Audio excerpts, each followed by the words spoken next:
The temp nurse kept her eyes down and said yes, doctor, without inflection.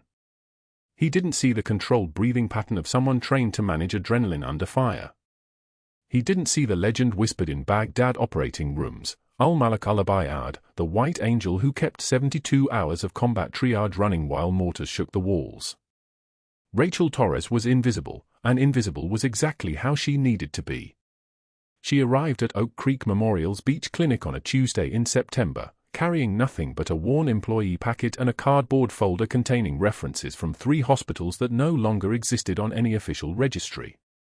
The clinic occupied a converted beachfront cottage 2 blocks from sand that tourists photographed and locals avoided, its white walls perpetually stained with salt spray and its parking lot perpetually understaffed. Through the windows, the Atlantic churned in shades of grey-green, indifferent to the small dramas unfolding inside. Rachel moved through the clinic's corridors with the efficiency of someone who had learned long ago that attention was a liability. Keep your hands steady. Keep your voice neutral. Keep your movements precise enough that they became invisible through sheer competence. The clinic director, Marion, barely glanced at her credentials. Temp nurses were interchangeable in coastal medicine, seasonal work, no questions, no long-term complications. "We've got a post-op recovery room that needs monitoring this week," Marion said, her fingers still on the keyboard. "Commander James Whitmore, Coast Guard, minor surgical intervention. Should be straightforward. Vitals every 2 hours, wound checks, keep the dressings clean. Can you manage?" Rachel's breath caught. Just barely. The catching happened in the space between her ribs, internal, invisible. She kept her voice level. "Of course." She didn't say the name aloud. She didn't say *Whitmore*, didn't let the syllables escape where they might become real. But the chart was in her hands now, and there it was, Commander James Whitmore. Marcus's commanding officer. The man who held her son's entire career trajectory in his hands, who evaluated his performance, who decided which assignments he received and which ones he didn't. The man Marcus had mentioned exactly twice in the last 4 months, both times with the careful respect of someone who understood the hierarchy of their world. And now Rachel was going to spend the next 8 hours watching him recover from surgery in a room that smelled of antiseptic and salt-dampened linens. She nodded once. "I'll take the assignment." The recovery room occupied the east corner of the clinic where windows faced the ocean and let in the constant white noise of waves. The sound was useful, it masked other sounds, muffled conversations, gave the room a sense of privacy it didn't actually possess. Rachel ran through her mental checklist as she prepared for line patent, saline running at 125 milliliters per hour, monitor leads attached, wound dressing intact, drainage tube secured. The room was clean. Everything was where it should be. She could work in this space. She had worked in worse. Much worse. Commander Whitmore was still sedated when she entered. She had perhaps 2 hours before he woke, before she would need to manage the strange liminal space of being present for a superior officer's vulnerability. The charts indicated minor arthroscopic shoulder surgery, the kind of procedure that wealthy tourists sometimes inflated into emergencies, depending on the hospital doing the billing. Rachel had noticed the pattern already, in the 15 minutes she'd been on shift. The cardiac catheterizations. Always on visitors from money. Always with notes about preventative intervention. Always marked for the highest level of billing codes. She was thinking about the pattern when Dr. Nathan Hargrove entered the recovery room. He moved the way powerful men move when they've never been questioned, shoulders back, stride unhurried, his white coat unbuttoned to show a linen shirt that probably cost more than Rachel's weekly rent. His face was all Polish and practiced warmth, the kind of expression that had been calibrated to make people trust him. Hargrove was one of those men who had learned early that charm could move mountains, and he had been moving mountains ever since. "Ah, the temp nurse," he said, his voice carrying the particular brightness of someone addressing staff beneath notice. "I trust you can manage the monitor readings." "Yes, doctor." Rachel didn't look up from her vital signs log. Deference was a language she spoke fluently. "Excellent. Commander Whitmore is a valued patient. Coast Guard, impressive service record, that sort of thing. I'm sure you'll want to provide your best care. He turned to leave, then paused, as if something had occurred to him. Your name? Rachel Torres. Well, Rachel Torres, welcome to Oak Creek. Do try not to disturb his rest unnecessarily. He was already moving toward the door, already forgetting her. That was the advantage of invisibility. People looked through it. She watched him leave and waited until the sound of his footsteps faded down the corridor. The monitor beside Whitmore's bed beeped in steady rhythm, oxygen saturation 96, heart rate 68, blood pressure holding stable. The medication would keep him under for another 90 minutes, maybe longer. She had time. Rachel sat in the vinyl chair beside the bed and let her shoulders drop an inch, not fully, never fully, but enough to release the tension she carried in her trapezius muscles like armor. Outside the window, the waves continued their mechanical crashing. Inside the room, the ventilator whispered its steady rhythm. These sounds were familiar. They were the soundtrack of recovery rooms in every hospital, every clinic, every forward operating base she had ever served in. The sound of people coming back to themselves. She knew Whitmore's file because she had trained herself years ago to absorb information through her peripheral vision, through quick glances that looked casual. 38 years old. 20 years of service. Commanding officer of the Coastal Patrol Detachment that Marcus served under. Perfect evaluation records. The kind of officer who rose because he was competent and because he was political in the way that military people understood. He moved through hierarchies with the fluidity of someone who had studied the angles. What she didn't know was why Hargrove had assigned him to her specifically. The clinic had 4 other recovery nurses, any of whom could have monitored post-op care. Hargrove had selected her, the invisible temp who had been on site for exactly 20 minutes, to manage the recovery of a high-ranking military officer. The choice was either genuinely random or calculated in a way she didn't yet understand.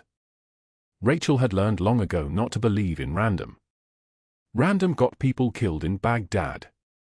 Random got people killed in the kind of scenarios where split-second decisions meant the difference between triage and chaos. She pulled the chair closer to the monitor and settled in to watch Whitmore wake.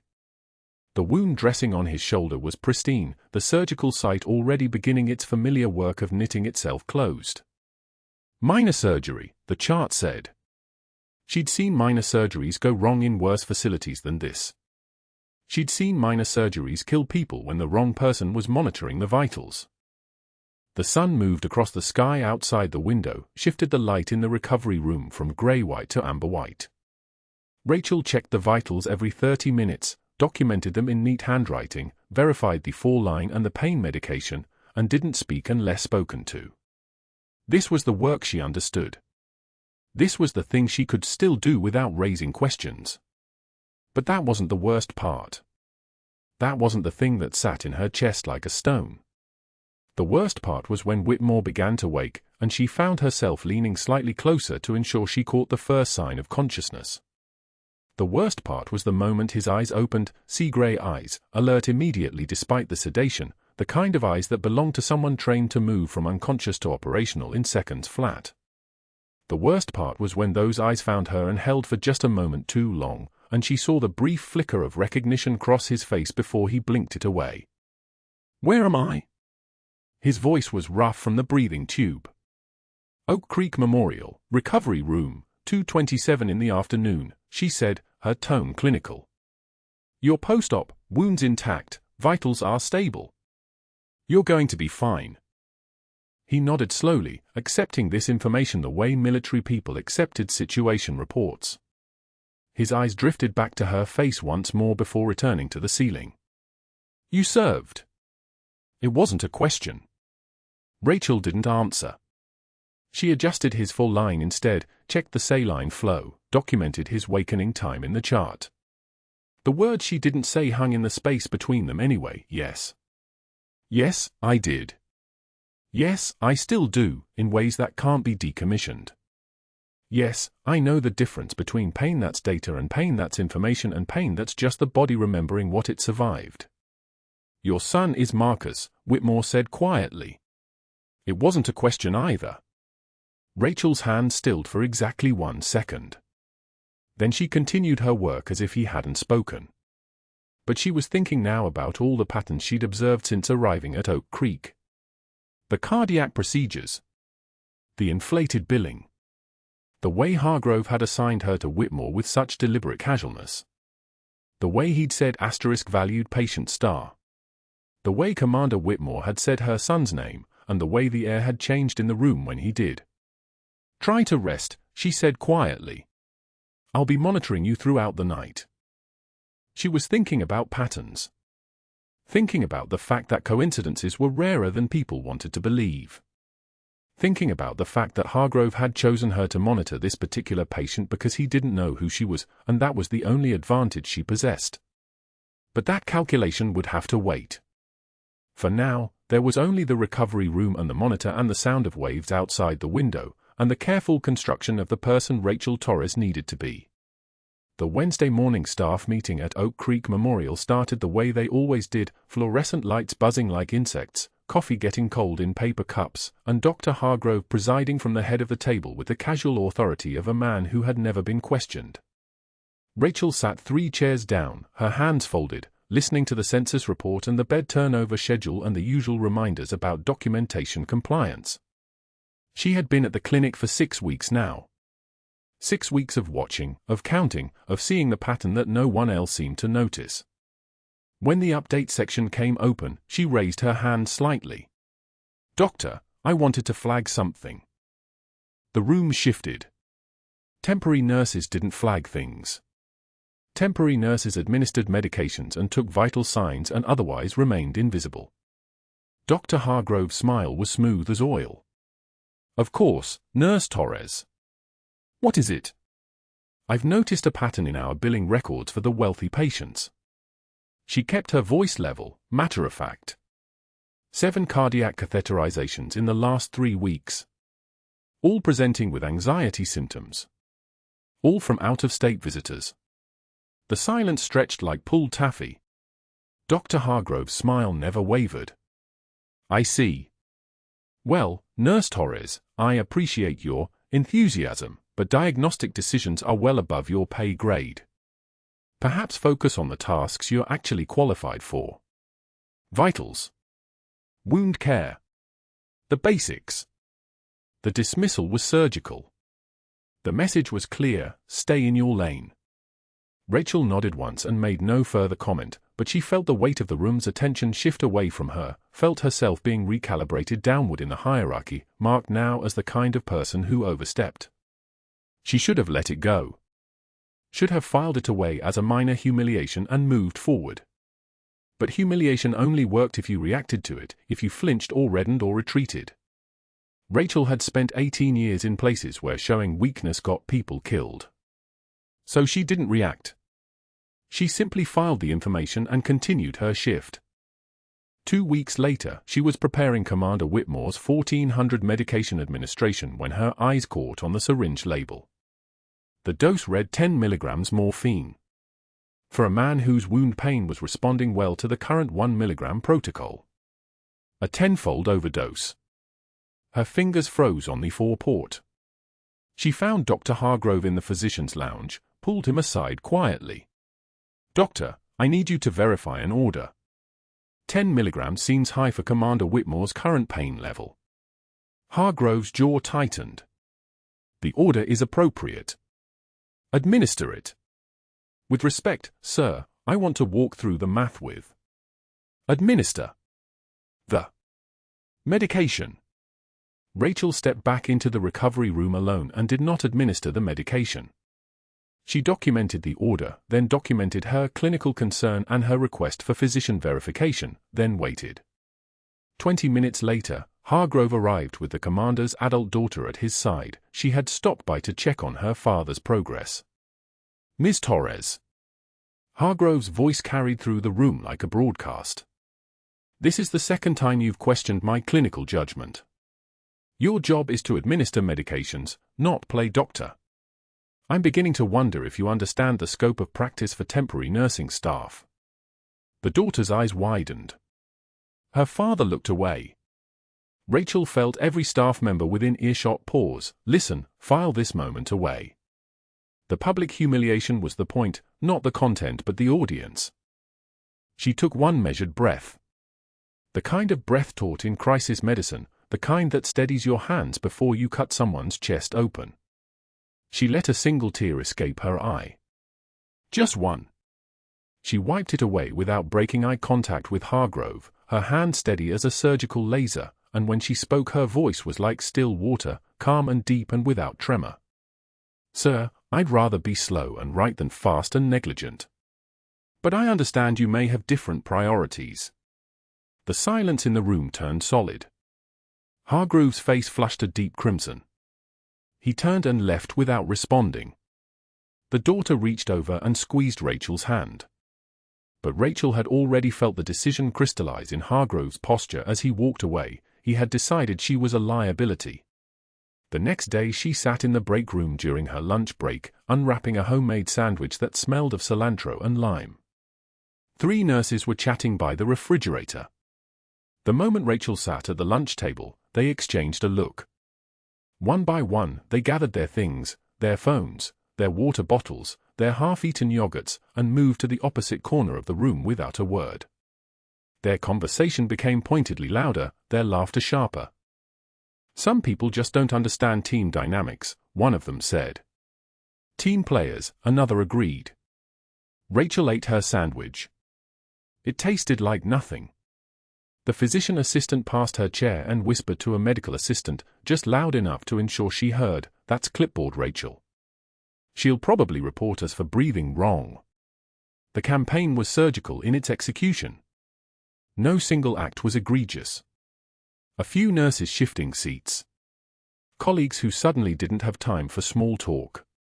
The break room becoming a place where the conversation stopped when Rachel entered and resumed when she left. Pain was information, and this information was clear. She had been marked as someone who did not belong. On Friday morning, Rachel arrived for her shift and found the unit board covered with updates, shift changes, policy reminders, and then, posted where every staff member would see it, a formal write-up bearing her name. Rachel Torres, written warning. Inability to integrate with team culture. Repeated questioning of physician judgment. Failure to maintain collegial relationships. Pattern of insubordination. Further incidents may result in immediate termination. She stood reading it. Her hand stayed perfectly still at her sides. No clenching. No trembling. No rage visible on her face. Just a woman reading something that said the hospital had decided she was the problem. Staff members walked past, some avoided her eyes, others looked at her with a mixture of pity and something like satisfaction. The message was embedded in the signature line, Dr. Nathan Hargrove, MD. But that wasn't the worst part. The worst part was that it was working. Rachel felt the weight of it, the systematic pressure of being isolated and documented and marked for removal. Hargrove wasn't stupid. He wasn't raging at her in the halls or making overt threats. He was doing what competent predators do. He was establishing a record, building a paper trail, making himself look reasonable and concerned while constructing the case that would justify her termination. She had maybe 2 weeks before something would trigger the final action. Rachel finished her shift, clocked out, and drove to the beach where she sat in her car watching the waves. The sound of the surf had a rhythm to it, a pulse like a heartbeat on a monitor. Steady. Reliable. Indifferent to whether you survived. Saturday arrived understaffed. One of the nurses had called in sick with the kind of timing that felt deliberate. The on-duty physician was Dr. Chen, fresh out of residency 6 months ago, nervous and careful and not yet confident in his own judgment. Rachel was scheduled to monitor Commander Whitmore during his supervised beach walk, part of his post-operative recovery protocol, short walks to build endurance, always with medical staff present. They walked slowly along the shoreline, the sand cool under their feet, the morning sun throwing everything into sharp relief. Commander Whitmore was telling her about Marcus, about what a fine Coast Guardsman he had become, about how proud he was of her son's performance during their last deployment to the Sanjin Valley. Rachel listened and smiled and tried not to think about the write-up on the unit board. Then Whitmore stopped mid-sentence. His hand went to his chest. His lips changed color, not pale but a deep, dark blue that meant his blood wasn't getting oxygen. His neck veins bulged like ropes. His trachea was deviating, shifting from center to the left. Tension pneumothorax. The missed rib fracture had taken days to present its complication. His chest cavity was filling with air under pressure, collapsing his lung, crushing his heart, and he was dying in front of her in the sand and the morning light. "Get me the beach emergency kit," Rachel shouted toward the clinic. "Now!" Tourists screamed. Whitmore collapsed to his knees, then to his side, gasping like a fish pulled from water. His eyes were rolling back. His breath rate was becoming irregular. Dr. Chen came running from the clinic, took one look at the commander's color, and froze, his hands shaking, his mouth moving without words, reaching for his phone to call an ambulance 20 minutes away. Rachel was already moving. She was already dropping to her knees beside Whitmore, ripping open his shirt, her fingers counting ribs with the precision of muscle memory. Second intercostal space, mid-clavicular line. She pulled a 14-gauge catheter from the beach kit, her hands moving with the certainty of someone who had done this in sandstorms and under small arms fire, in places where the nearest hospital was an hour's helicopter ride away. For 1 second, one single suspended moment, she hesitated. This procedure would expose her? A temporary nurse at a beach clinic doesn't know how to perform emergency needle decompression. The question would be asked. Her background would be examined. Everything she had built here, every careful step of being Rachel Torres, the regular nurse, would collapse. Whitmore's eyes rolled further back. She inserted the needle between his ribs with perfect placement, felt the resistance of the pleural membrane, passed through it, and the hiss of air escaping was immediate and unmistakable. A sound like deflation, like breath being released, like pressure equalizing. Whitmore gasped and his color returned. His respiratory rate stabilized. His eyes focused. The crowd of tourists cheered. Someone was already calling an ambulance. Dr. Chen stared at her hands like they belonged to someone else entirely. Rachel looked up at the clinic entrance. Dr. Hargrove stood there, watching, his face not relieved but calculating. She saw the moment he stopped seeing a hero and started seeing a liability. She saw him thinking about exposure, about questions, about the fact that a temporary nurse had just performed a critical intervention that only trained emergency medical personnel should know how to do. She saw him already planning. The Saturday shift at Oak Creek Memorial Beach Clinic began with 2 nurses already gone. Called in sick. Both of them. Rachel checked the schedule at 6:51 a.m. and felt the weight of it settle across her shoulders like a familiar ruck. Understaffed. Skeleton crew. Only Dr. Chen on duty, a new resident, 28 years old, 2 months out of med school, trembling hands during routine procedures. She'd seen his type before. Competent on paper. Paralyzed under pressure. Commander Whitmore was resting in Recovery Bay 2, his post-surgical wound wrapped in fresh gauze, vitals stable on the monitor. Steady sinus rhythm. O2 sat 96%. He'd slept most of the night, his breathing deep and even, the kind of sleep that comes from morphine and exhaustion. Rachel had checked on him at 5 a.m., at 6 a.m., and again at 7. Military habit. Officers learned early to count on their medics more than their doctors. The Saturday morning tourists were already arriving, families heading to the public beach access 3 blocks away, their flip-flops slapping the clinic's tile floor as they picked up sunscreen and first aid supplies from the waiting room. The sound of ocean waves carried through the open windows, salt air mixing with a clinical smell of antiseptic and latex. Outside, the sky was cloudless. August heat building early. By noon, the ER would flood. Rachel was restocking the crash cart when she heard it, a shout from the beach. Not the casual kind. The kind that meant something had gone wrong. She moved toward the glass doors and froze. Commander Whitmore was on the sand. On his knees. One hand pressed to his chest, the other clawing at his uniform like he couldn't breathe. His mouth was open. No sound coming out. just the desperate motion of lungs trying to pull in air that wouldn't come. Tourists scattered. A woman screamed. Someone yelled for a lifeguard, but the nearest one was a half-mile north. Rachel was running before she'd finished the thought. Barefoot. The sand was burning hot against her soles. The clinic door swung open behind her and Dr. Chen appeared, pale and frozen, watching from the threshold like he was watching something on a screen. Get the beach kit, Rachel called back. Not a request. The tone came from somewhere deeper than her civilian nursing certificate. She dropped to her knees beside Whitmore. His skin was grey, sweating through his shirt despite the heat. His breathing was shallow, wheezing, the sound of lungs collapsing inward. Tension pneumothorax. Collapsed lung. Air filling his chest cavity with every breath he took, pressing against his heart, crushing his ability to draw oxygen. Without intervention, he had minutes. For minutes, maybe 5. Commander, I'm going to help you, she said. Her voice was steady. Flat. The voice of someone who'd done this before. Which was the only thing that would matter now. She checked his chest. Trachea deviated toward the right. Absent breath sounds on the left. The clinical presentation was screaming what her hands already knew. One collapsed lung. Pressure building. Heart rate 160. Blood pressure dropping. The body shutting down. Dr. Chen appeared with the beach emergency kit, his hands shaking so badly he nearly dropped it. Rachel opened it with one hand while keeping the other on Whitmore's shoulder, grounding him.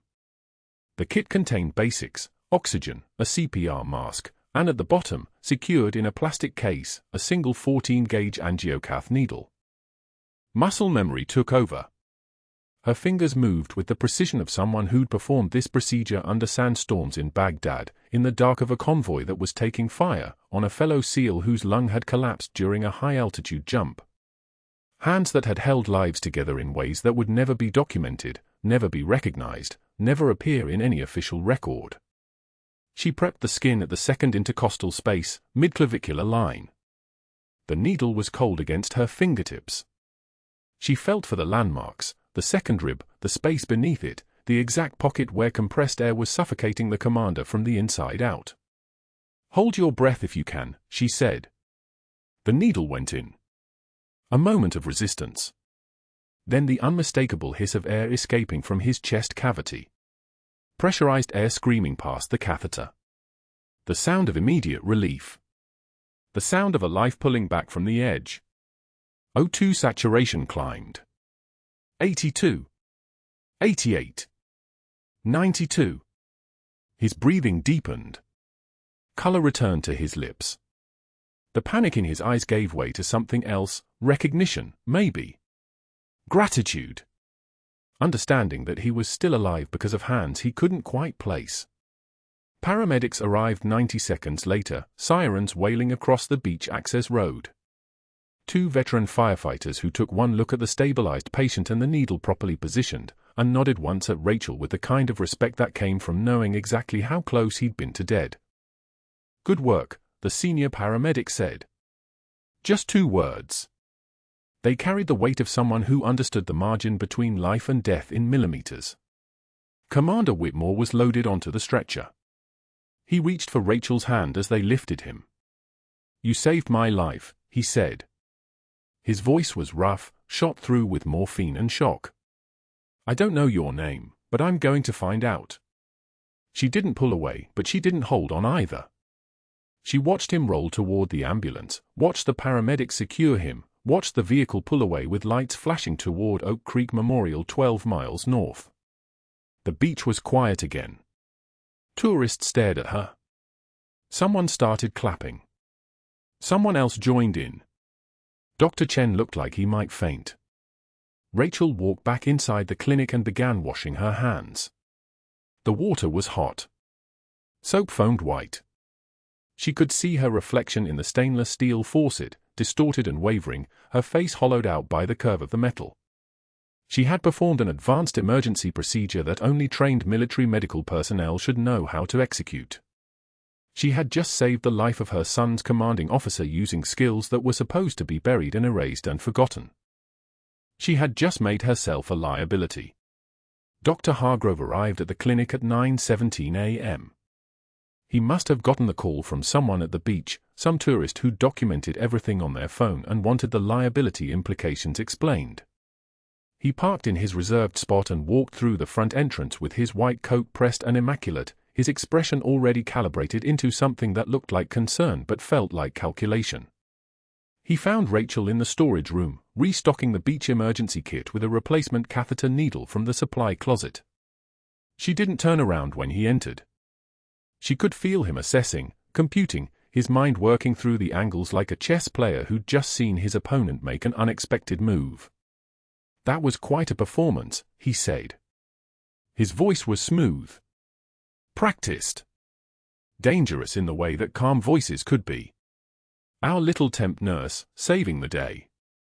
Rachel secured the replacement needle in its plastic case. Closed the kit. Turned to face him. Her eyes were level. Her expression unreadable. He was having a tension pneumothorax, she said. Her voice was soft. Clinical. Without decompression, he would have died in 3 to 4 minutes. I had a needle. I used it. You performed a procedure. He smiled. Cold. Calculated. Like a shark showing its teeth before it killed something. Beyond your scope of practice. Beyond your credentials. Beyond your authority. He was dying, doctor. And yet you survived it without permission. He moved toward her, not threatening, just close enough to establish dominance. That's the interesting part. See, temporary nurses don't know emergency decompression. Registered nurses don't know it. Physician's assistants barely know it. Only people with very specialized training know how to do that under pressure, with a calm hand, with zero hesitation. He paused. Let the words settle. The question, he continued, his voice dropping, is where a temp nurse learned that skill. Rachel didn't blink. YouTube has tutorials. No. He shook his head. Smiled wider. Worse. No, it doesn't. Because I just checked. And neither does nursing school. And neither does any credentialing body that would certify you to work in a hospital. He stepped back, letting her see his certainty. You know what I think? I think you have a history that doesn't match your resume. I think you have credentials that aren't listed. I think you have skills that you shouldn't have. The storage room smelled like bleach and plastic packages. Fluorescent lights buzzed overhead, casting everything in colorless white. Rachel stood very still. Not trembling. Not afraid. Just standing, hands at her sides, meeting his gaze with the kind of flat composure that came from knowing exactly how much danger she was in and deciding it didn't matter. Is there anything else you need, doctor? She asked. He laughed. Not a warm sound. A knife wrapped in velvet. Not yet, he said. But there will be. He left the storage room, and Rachel heard him go directly to his office. Heard the door close. Heard nothing else for exactly 17 seconds. Then the sound of his phone, dialed once. A voice speaking low. Speaking words she couldn't quite hear but could translate perfectly well. Words like problem and liability and documentation. Words like 3 phone calls before midnight. She secured the beach emergency kit one more time and walked back out into the Saturday afternoon, where the ocean was still gleaming in the heat, and the tourists were still arriving, and no one knew that the quiet nurse in scrubs had just saved a life with hands that weren't supposed to exist anymore. By Monday morning, everything would change. Wednesday morning arrived with the kind of silence that precedes execution. Rachel clocked in at 6:19 a.m., the fluorescent lights humming their mechanical song above her head, and found a message in her inbox, report to Dr. Hargrove's office. Conference room B, 8:33 a.m. Not a request. It was a command written in the flat corporate language of institutional power. She knew what was coming. She'd seen it before, in Baghdad, in the way officers prepared their paperwork before sending soldiers into kill zones. The documentation always came first. The justification was built before the decision was made. At 7:58 a.m., Rachel walked down the corridor toward the administrative wing. Her scrubs were clean. Her badge was secure. Her face showed nothing. The composure of someone who had held dying children in her hands, who had made decisions that meant the difference between 37 survivors and 38. A doctor's office held no power against that. Dr. Hargrove sat behind his desk like a man who believed furniture could convey authority. To his right sat a woman in a charcoal suit with the kind of smile that came with a law degree and billable hours, the risk management consultant. A folder lay open between them, thick with pages. Photographs. Incident reports. Her own handwriting on forms she'd filled out months ago, now recontextualized into evidence of misconduct. Rachel. Please sit. Hargrove's voice was careful, measured. The voice of a man performing concern for an audience that wasn't present. She sat a day. Her hands rested on her thighs, palms down. Steady. The woman in the suit opened the folder and slid a page across the polished wood. We've conducted a thorough review of recent incidents, the consultant said, her tone professionally sympathetic, like she was discussing someone's pet dying rather than someone's career. There are some concerns we need to address. The first photograph showed the needle decompression on the beach. Her hands visible, the 14-gauge catheter, Commander Whitmore's chest already beginning to stabilize. The caption read, "Unauthorized advanced procedures outside scope of practice, civilian nurse performing emergency medical interventions." Rachel didn't react. She'd seen combat footage before. She'd seen footage of things far worse than this. There's also a pattern, the consultant continued, turning pages. Multiple staff members have expressed concerns about your judgment. Your interactions with colleagues. Your reluctance to accept supervision. Another page. The break room incident. Colleagues leaving when she sat down, documented by someone, she didn't know who. Another page. The medication error she'd caught. Hargrove's public reprimand of her, now framed as insubordination, employee directly contradicted supervisor's clinical assessment in front of patient's family. The write-up from the unit board was there too, her own words staring back at her, inability to integrate with team culture. Hargrove leaned forward. "We feel it's best if we part ways, effective immediately. Ms. Chen here has prepared the necessary paperwork." Ms. Chen produced a document. Termination agreement. Confidentiality clause. Severance package of 4 weeks' pay, a gift wrapped in silence. The price of not fighting back, Rachel understood. The price of not forcing them to explain why they were really doing this. "You can sign here," Ms. Chen said, placing a pen on the desk. Rachel picked up the pen. She could have spoken. She could have said that she'd saved a man's life. She could have defended her medical judgment. She could have explained that she'd been trained by the finest combat medics in the Navy, that her hands had held together soldiers that civilian hospitals would have let die, that the procedures she'd learned were kept classified for reasons that went beyond civilian credentialing. But all of that would require explaining who she really was. And explaining who she really was would endanger Marcus. Would endanger Commander Whitmore. Would endanger everyone she'd tried to protect by becoming invisible. So she signed. The pen moved across the signature line with the same precision she'd used to perform needle decompression. The same precision that had guided her through 72 hours of continuous triage in a combat zone. The same precision that now signed away her life in Raleigh, North Carolina. "Thank you for being reasonable about this," Hargrove said, and the words were a knife that he believed he was sheathing with dignity. Security met her at her locker. The guard, the one who'd smiled at her every morning, who'd held the door open when her hands were full, now held a cardboard box. He didn't speak. He didn't need to. His eyes said everything. "I'm sorry. I had no choice." Rachel opened her locker. The space was small. She deliberately kept it minimal. A photo of her late husband in his Coast Guard dress blues, taken 3 weeks before the IED that took him. She placed it in the box. The cracked mug that someone had given her at Christmas, world's okayest nurse, went in next.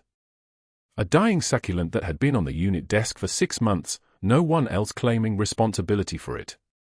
She took it because it was forgotten, and she understood forgotten things. The jacket came last. The navy windbreaker that hung in her locker since day one. She pulled it down and felt the weight of the patch sewn into the inside lining, the faded combat medic insignia, the only piece of her past she'd allowed herself to keep. The stitching was old. She'd made it herself with needle and thread in a hotel room in Baltimore, the night before her first day as a civilian. The patch had never been visible. No one at Oak Creek Memorial knew it was there. She'd kept it the way other people kept photographs, proof that she had existed as something other than what she was pretending to be. She folded the jacket and placed it on top of everything else. The walk to the exit was 37 steps. She counted them the way she counted heartbeats during resuscitation. Her body moved through the corridors with the same mechanical precision it had moved through the streets of Baghdad. Professional. Detached. Present but not there.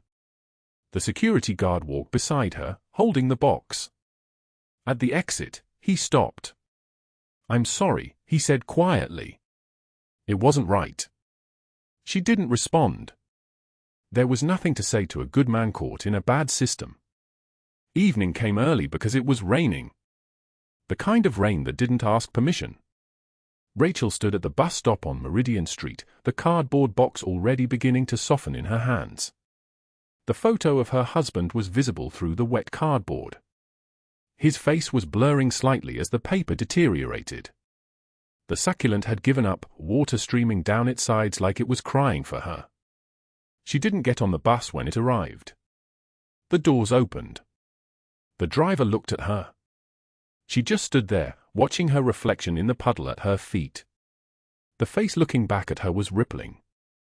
Distorting. Not her face anymore. Not the face of the combat medic. Not the face of Senior Chief Petty Officer Rachel Torres. Not the face of anyone anymore.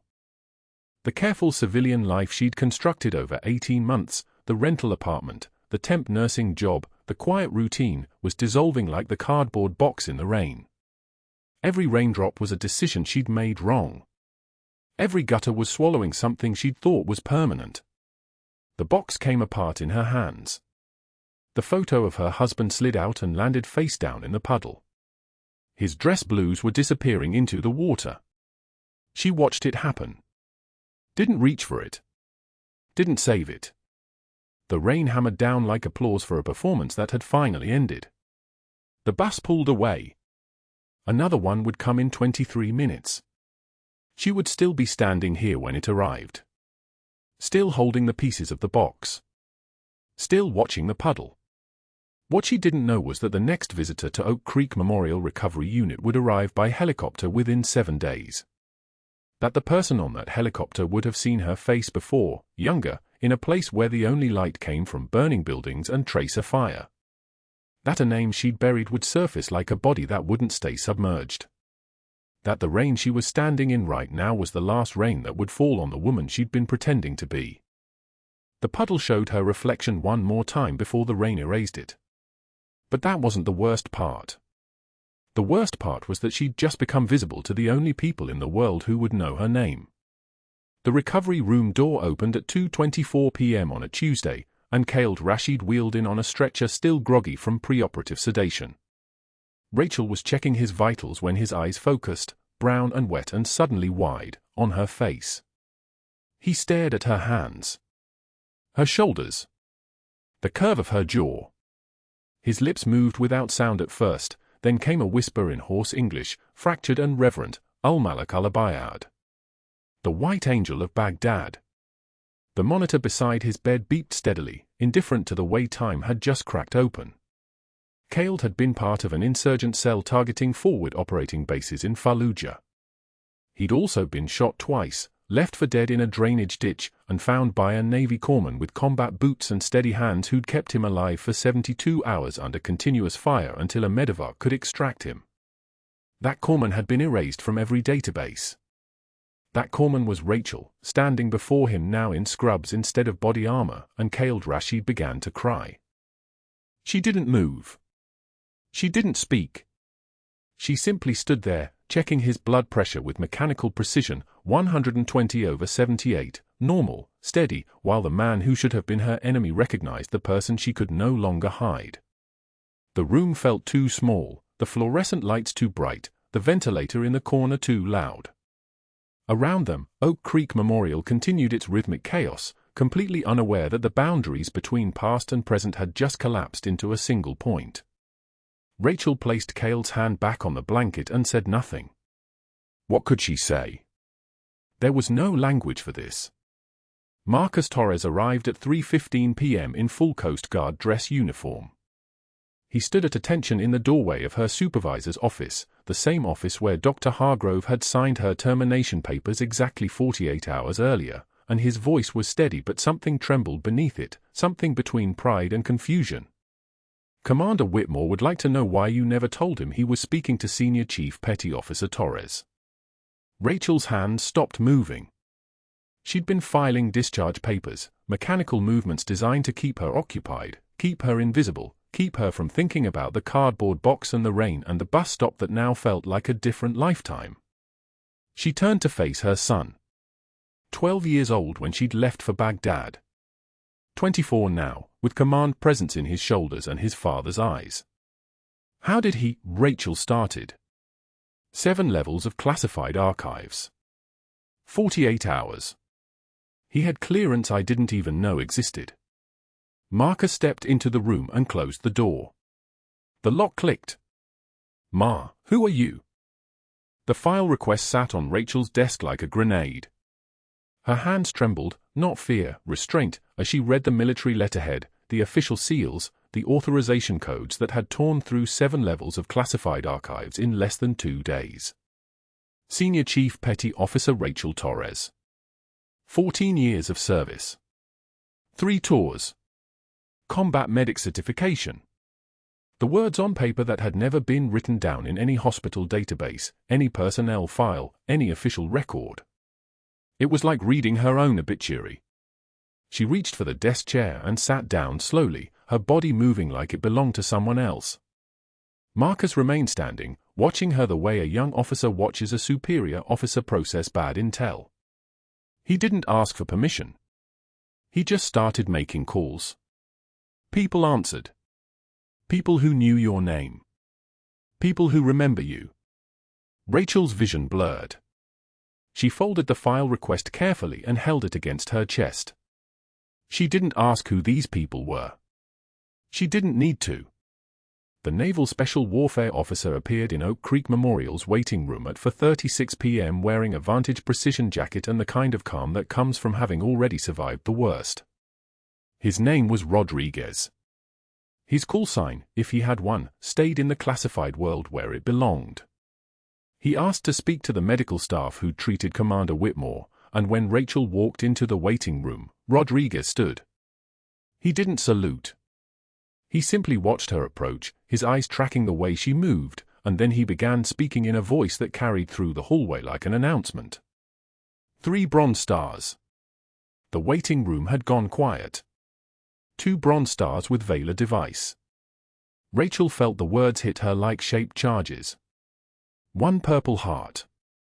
The family sitting in plastic chairs had stopped pretending to read magazines. And the Navy Cross. For actions during Operation Phantom Fury. 72 hours of continuous combat triage under enemy fire. While being hunted. Rodriguez paused. While saving lives. While being hunted. He looked directly at Rachel. You don't walk away from that. Not in this Navy. The room felt like it was holding its breath. The FBI liaison arrived at 6:36 p.m. wearing a Navy suit that matched the federal seal on his identification. His name was Agent Foster, and he carried a folder the size of a medical textbook. Dr. Hargrove's office had already been cordoned with red and white tape. Agents were photographing filing cabinets, carrying boxes of billing records, patient charts, correspondence with medical board members. Foster walked Rachel to an empty conference room and explained $17 million. That number sat between them like a physical object. 17 million in fraudulent claims. 17 million in unnecessary cardiac catheterizations billed to wealthy tourists who'd never know the procedures were never necessary.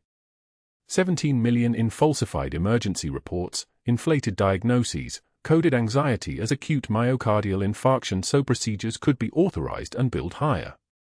"We were looking at your file," Foster said quietly, when we found Dr. Hargrove's network. The board members who owed him favors. The risk management consultant he paid to build your termination case. The staff members he pressured to participate in your isolation.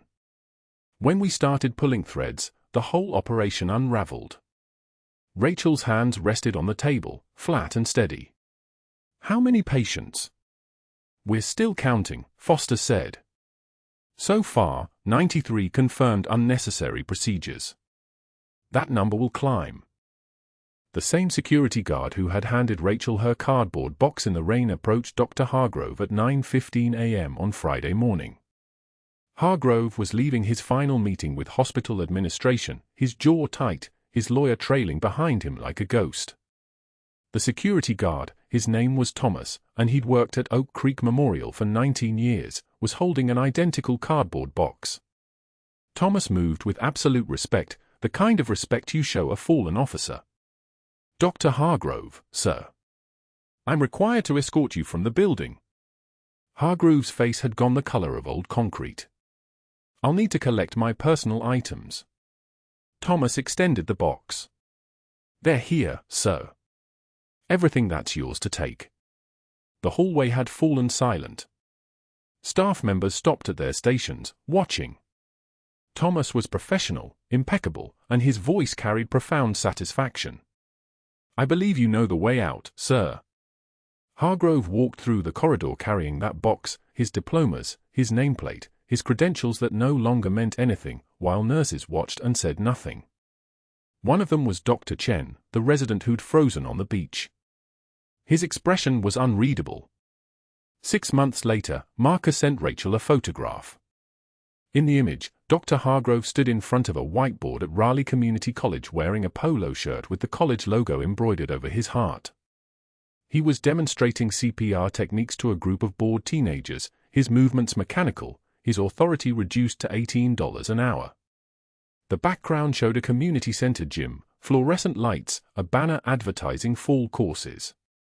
Rachel stared at the photograph for a long moment, then folded it carefully and placed it in her desk drawer. She didn't feel satisfaction. She didn't feel triumph. She felt the strange hollow relief of watching someone finally pay for what they'd done, and understanding that payment and forgiveness were not the same thing. The Coast Guard cutter cut through open water like a knife, and Rachel stood on the deck in dress blues she hadn't worn in 8 years. The fabric felt foreign, then familiar, then like coming home. Commander Whitmore approached carrying a commendation box, his movements precise, his respect absolute. "Senior Chief Petty Officer Torres," he said, and the rank hung in the salt air like a prayer. "For life-saving actions above and beyond the call of duty in a civilian capacity, for extraordinary bravery, for being exactly who your country needed." He opened the box. The medal caught the sunlight. Behind them, Marcus stood in his uniform, his eyes bright. The crew lined the rails in dress uniform. The wind caught Rachel's jacket, and beneath it, no longer hidden inside the lining but sewn visibly on her shoulder, the faded combat medic unit patch from Baghdad became visible for the first time in 8 years. Not erased. Not disappeared. Acknowledged. She reached out to take the commendation, and for the first time since the beach, her hands were steady not from restraint but from release. "Welcome back, Senior Chief," Whitmore said quietly. She nodded once. The horizon stretched before them infinite and possible. Heroes walk among us. Sometimes in scrub saving lives in the dark. Sometimes at the beach. Sometimes standing in the rain, waiting for someone to finally see their name. If you've ever been invisible, if you've ever had to hide who you really were, if you've ever been underestimated by someone who didn't know your truth, subscribe, like this video, and tell us your story in the comments. Because the quiet ones, the ones who've survived the worst, the ones who show up and do the work when no one's watching. That's where real strength lives.